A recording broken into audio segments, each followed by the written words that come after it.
Ici, une belle photo de John Providence. Donc, les noms aussi. Hein? Donc, il est nommé John, ça vient du jour du traité, c'est tout ça. Providence comme nom aussi, famille, c'est tous des noms étrangers, hein? Mais ça fait partie de sa famille. Une belle photo, lui aussi est en train de jouer du tambour. Hein? Il y a une sérénité qui était là, je pense souvent quand les anciens jouaient du tambour. Hein? C'est ça que j'ai pu voir et que j'ai pu saisir un peu. Ici, son frère, Antoine. Alors, au printemps, on allait dans la forêt pour voir si le boulot est prêt. Quand la sève coule assez, on peut détacher l'écorce. Hein. Alors, on est allé une fois, c'était pas encore prêt. La semaine suivante, c'était prêt. Alors, on voit prendre les grands morceaux d'écorce. Il a son couteau, il sait comment faire la fente dans l'écorce. Pas trop creux pour pas tuer l'arbre, assez pour avoir un morceau d'écorce solide. Ici, leur petite fille est avec eux autres. Donc, elle va prendre tous les morceaux d'écorce, elle va les amener. Puis c'est sa grand-mère qui va faire des, des paniers, des objets qu'elle va vendre sur le marché local. Et elle enseigne aussi à sa petite fille quoi faire avec l'écorce. Hein. Donc, il y avait encore des familles qui faisaient comme ça des très, très beaux objets, très bien faits à la main.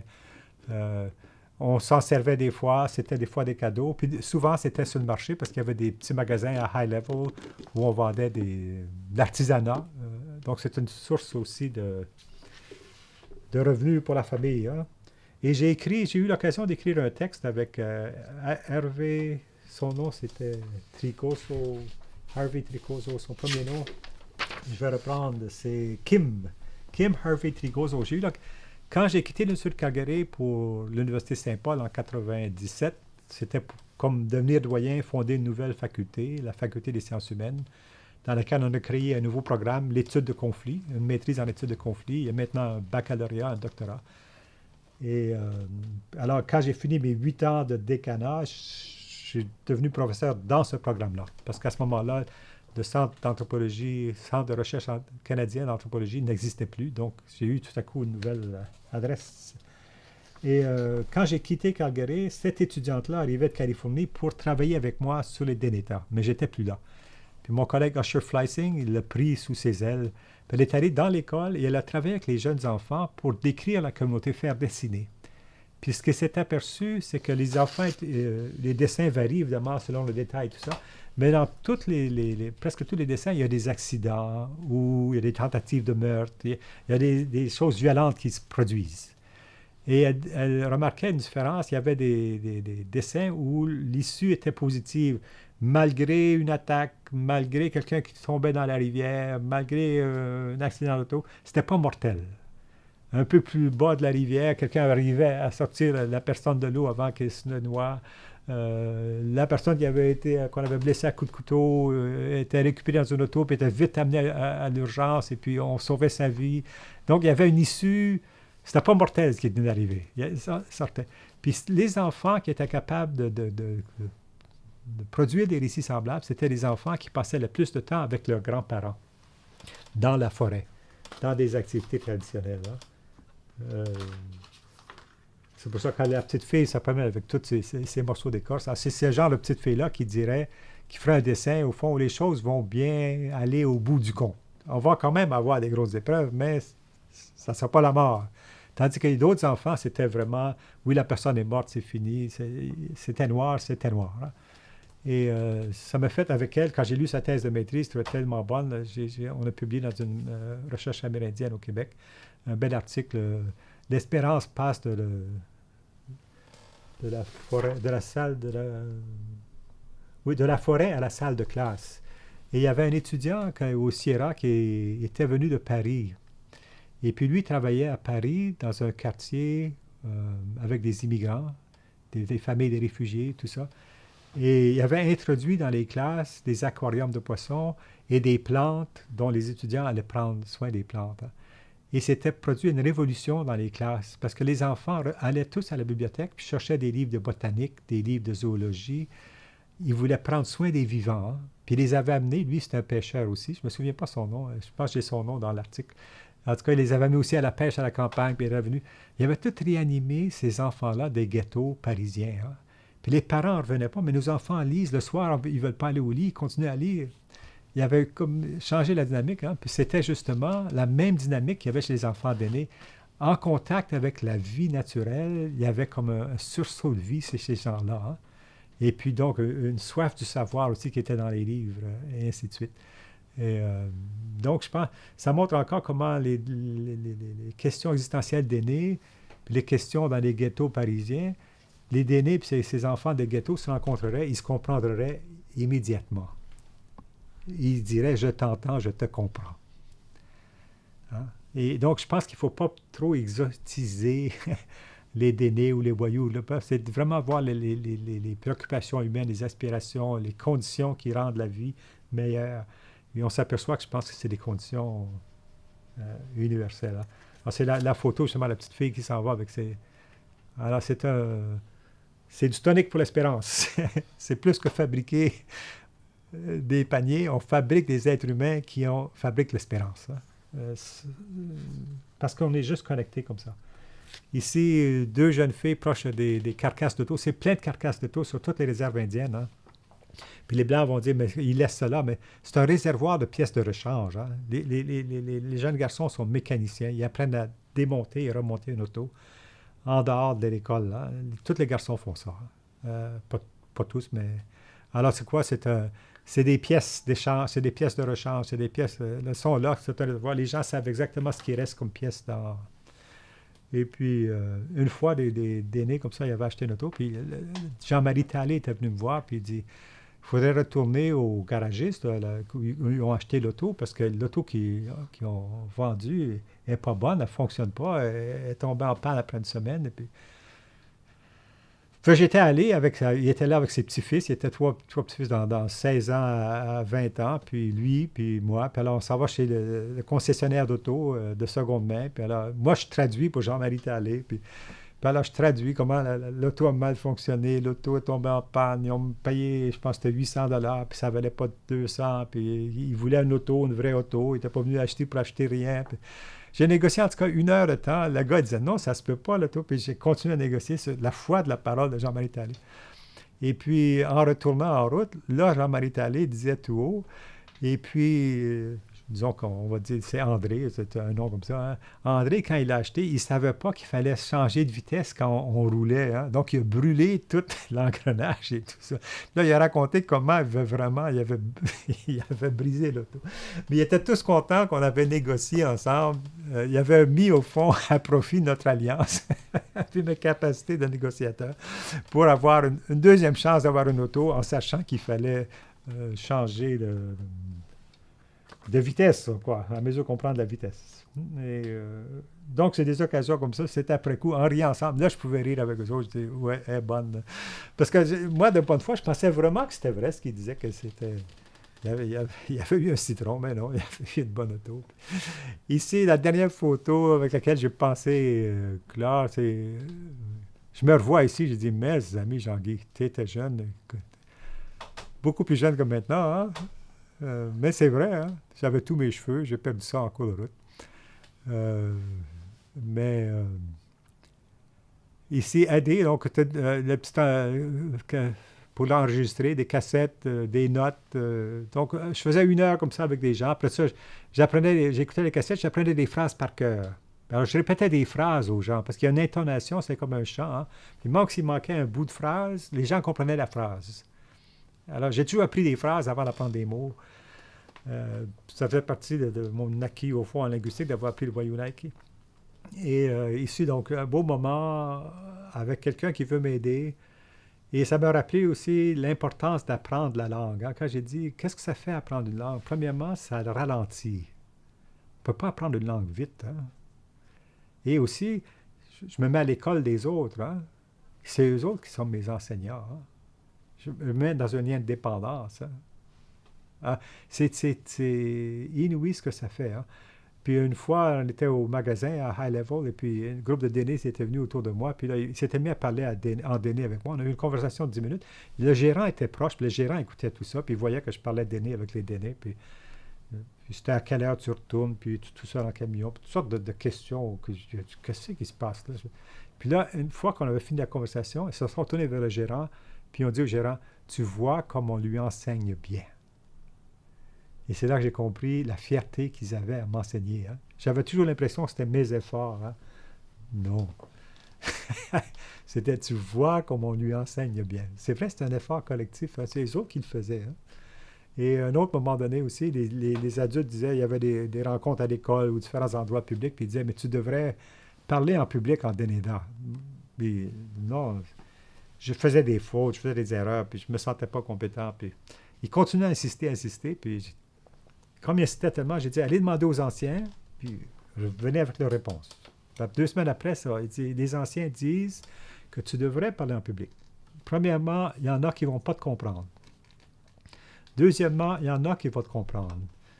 Mais toi, tu vas t'améliorer. Hein, quelle beauté, hein?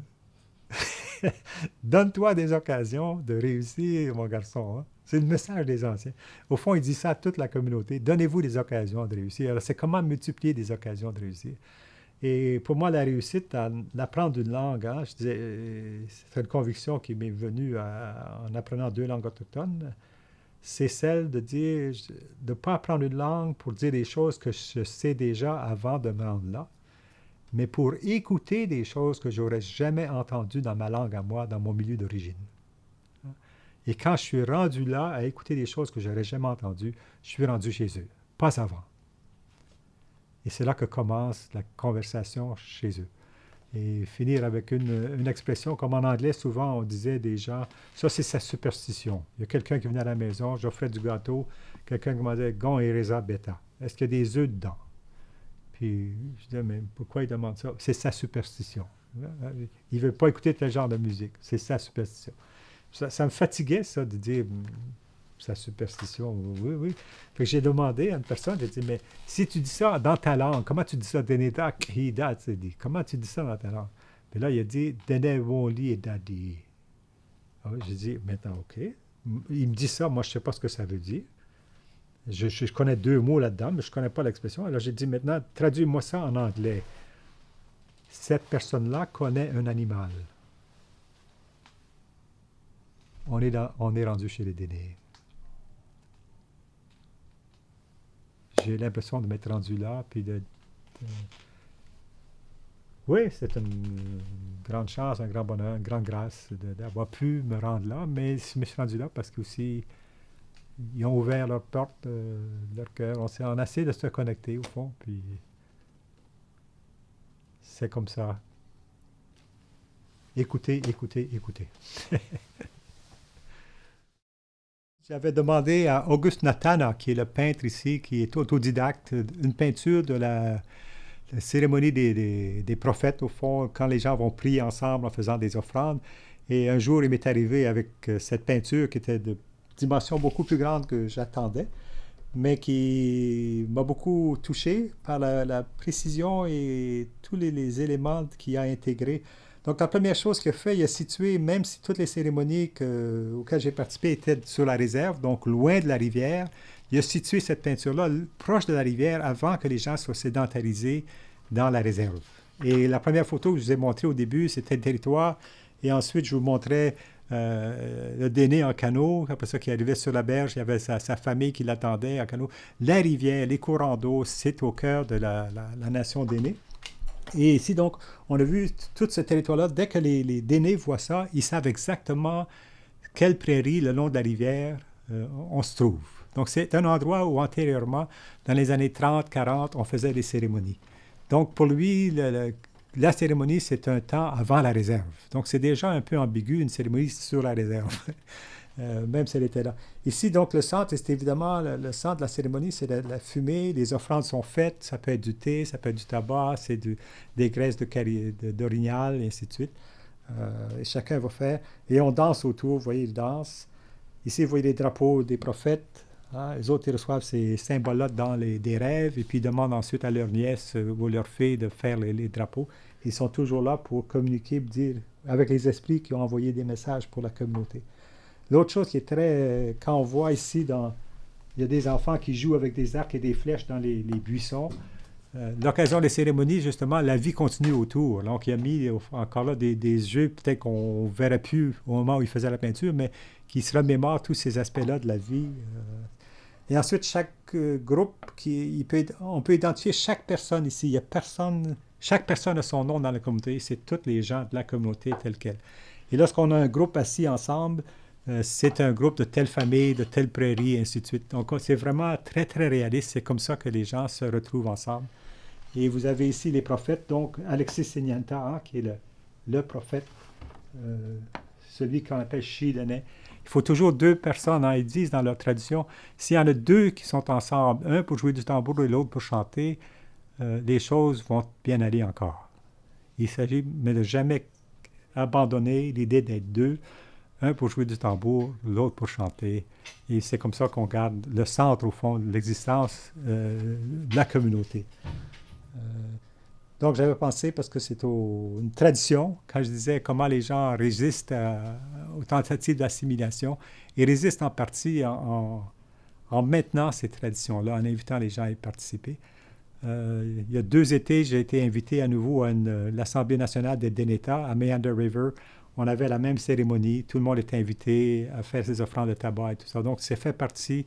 Il n'y aura pas d'Assemblée nationale sans ce rituel-là. Mais quand j'étais à Meander River, là, il y a 2 ans, il y avait une ancienne qui parlait. Donc, paraît-il qu'il n'y a pas d'anciens maintenant qui se présentent pour dire on remplace, on est les successeurs de ces gens-là. Donc, le leadership politique est un peu entre deux eaux. Il se demande, mais où sont nos anciens? Personne veut dire c'est nous. Et nous, quand on va dire à quelqu'un et on dit c'est toi, ils disent non, c'est pas moi encore.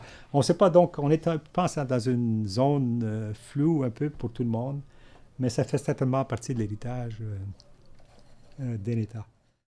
Ici, donc, vous avez 2 anciens. Le poster de 1990, c'est l'Assemblée des Premières Nations. Il y avait une assemblée à Whitehorse, et puis on a voulu, au fond, représenter les liens aux ancêtres. Quand la Cour suprême dit, au fond, c'est les droits ancestraux.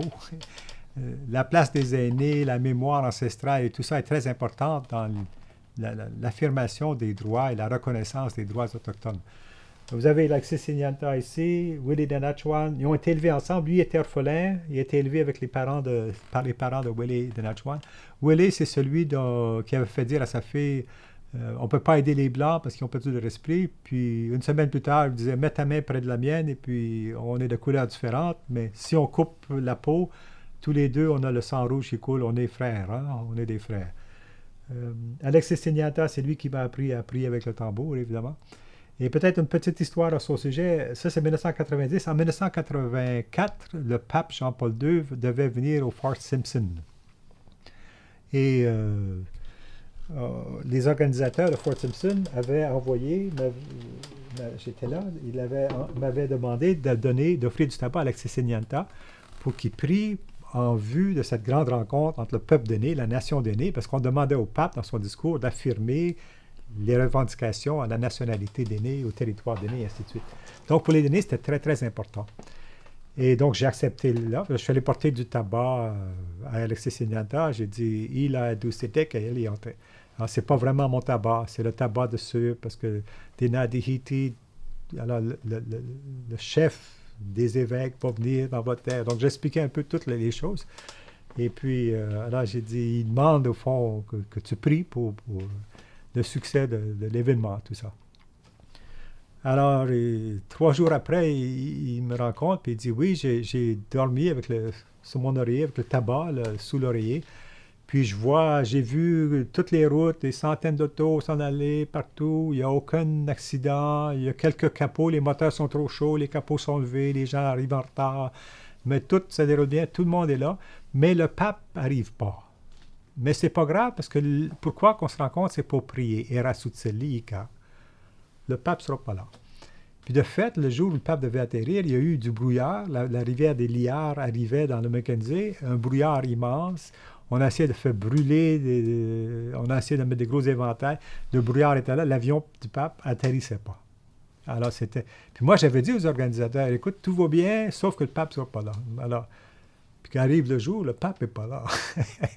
Alors, qu'est-ce que les gens ont fait? Ils ont fait des cérémonies, comme celles qu'on a vues sur le cadre. Ils ont fait ça entre eux autres, parce que c'est leur langage commun. Ils ont fait des cérémonies, tout ça. Ensuite, ils se sont assis, puis ils ont entendu parler d'une Margaret, j'ai oublié son nom de famille, au Yukon, qui était décédée, qui était allée au ciel, puis qui était revenue, était réanimée. Donc, on avait quelqu'un qui était allé au ciel, qui vivait... Alors, on a passé le chapeau, littéralement, puis on a mis de l'argent dedans, tout le monde a mis de l'argent. Ça a coûté quelques centaines de dollars pour noliser un petit avion. Puis en fin d'après-midi, Margaret était là avec sa fille comme traductrice. Puis il y avait une lignée de centaines de dénés on venait tous saluer, donner la main à cette femme-là qui était allée au ciel puis qui était revenue. C'est mieux qu'un pape en visite. On avait une dénée qui était allée au ciel puis qui était revenue. Donc la fille traduisait ce que la femme avait vu d'abord puis tout ça. Puis, il y avait, pour eux autres, c'était comme ça. Et ensuite, il y a eu toutes sortes d'événements, mais j'ai appris aussi, parce que je couchais dans un tipi avec un autre déné, qui m'expliquait que au début, il y avait aussi un genre de monument où il y avait 3 tambours, comme celui-ci. Alors, un tambour de prière d'aîné, il n'y a aucun clou là-dedans. Il doit y avoir aucun clou. C'est tout fait avec des...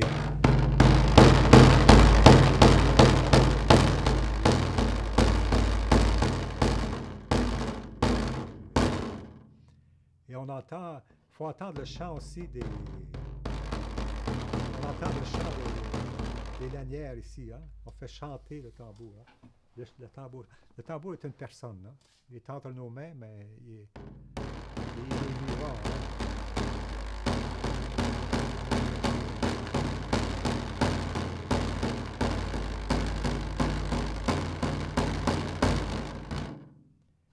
Alors, quand Alexis Signata m'avait donné ce tambour-là, la première chose qu'il a faite, il a mis des rubans, des rubans de la même couleur que les siens, hein, parce que c'est une façon de signifier aux esprits qu'on n'est pas là pour rien. On n'est pas là pour nous autres non plus. On est là parce que dans la communauté, ce qui se passe dans la communauté. Hein. Alors, les dénés, pour le pape, il avait demandé, au fond, qu'il fasse une bénédiction sur le monument. Il y a 3 tambours, en 3 positions. Ça, c'est la position lorsqu'on prie. Il faut le mettre à un certain angle. Hein. Alors, on a dit, le pape ne va pas bénir sans que vous expliquiez ce que ça signifie, le tambour. Puis les dénés ne voulaient pas expliquer ce qu'était le tambour. De même manière que dans le tipi, ils ne voulaient pas me donner l'instruction quand il y a du feu, puis il y a de la fumée, c'est avec ton chapeau que tu vas le faire. Ils se fiaient qu'aux esprits me diraient à quelqu'un, ça s'est révélé que c'était moi. Les dénés se fiaient que ça ne serait pas transmis de façon orale, parce que ce qui est le plus spirituel, le plus central, ne se transmet pas de façon orale.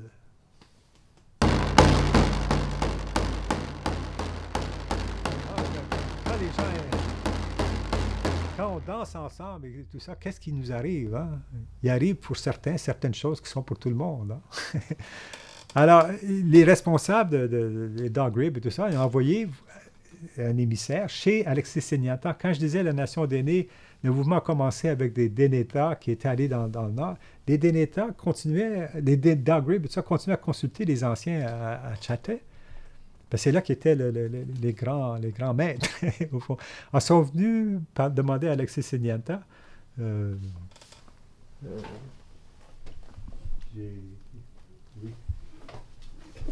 Alexis Signata, j'ai ici un livre. Hein, quand on a fait l'étude au fond du territoire d'aînés, on a mis sa figure ici, donc il y a déjà 90 ans. Donc c'est pour montrer un peu la sommité de cette personne-là. Hein. Alors, on est venu lui dire, mais le pape veut une explication. Qu'est-ce que veut dire? Puis là, Alexis Signata s'est fâché. Hein? Il dit, lorsqu'ils sont venus avec leur orgue, puis nous ont demandé de prier avec eux autres, on n'a pas demandé que signifie l'orgue. On a prié avec eux autres. Ils ne sont pas capables de prier avec nous autres. Après 150 ans d'histoire. Il était fâché rouge. Hein? Il n'a donné aucune explication. Il ne devrait jamais demander d'explication. Ils n'ont pas compris qu'ils ne nous ont pas donné d'explication. Ah, il était... Alors, le jeune qui était un jeune, une personne de 40 ans, j'ai passé des nuits avec lui dans le même tipi, parce qu'on était l'occasion. C'est là que j'ai appris toutes ces choses-là. Puis finalement, lui-même a eu des rêves, puis il a su quoi transmettre dans une enveloppe cachetée pour les yeux du pape seulement. qui a été transmise aux évêques, qui devait être aux yeux du pape seulement, mais qui était de l'ordre du rêve aussi, de l'enseignement par le rêve et puis le respect des traditions. Alors, c'est le tambour, hein? Je l'ai... Donc, ça fait plusieurs années, j'ai ce tambour-là. Mais je l'ai amené une fois en classe, à l'Institut de Calgary, en 1989. Puis j'avais demandé à ma compagne, Christine, penses-tu que c'est correct? Elle a dit oui, ça c'est correct. Alors en classe, j'avais montré comment la vitalité des traditions, tout ça, puis j'avais, j'avais joué. Et il y avait dans la classe un étudiant que je ne connaissais pas à ce moment-là, parce que c'était une classe de près de 60 étudiants, Clint Westman, qui fait partie. Alors, il était étudiant dans cette classe-là. Et puis, il m'avait dit, puis j'ai communiqué avec lui récemment pour dire, tu te souviens, tu m'avais dit que ça t'avait impressionné, ce tambour-là, tout ça. Il dit oui. Puis alors, il dit, pour moi, comme un étudiant, hein, j'étais même pas une majeure en anthropologie, j'étais juste un cours en anthropologie. Ça m'a frappé comme étant un exemple de la manière que l'anthropologie pouvait vraiment s'installer dans une nouvelle approche d'apprentissage, d'expérience, de scholarship, de travaux savants, d'enseignement, hein. Donc, c'était une source d'inspiration et un grand souvenir dans ma vie d'étudiant. Donc, comme ça m'est venu en préparant les choses, j'ai dit à Clint, j'ai ce souvenir-là, mais est-ce que c'est vrai, c'est arrivé? Il dit, oui, oui, tu peux me citer.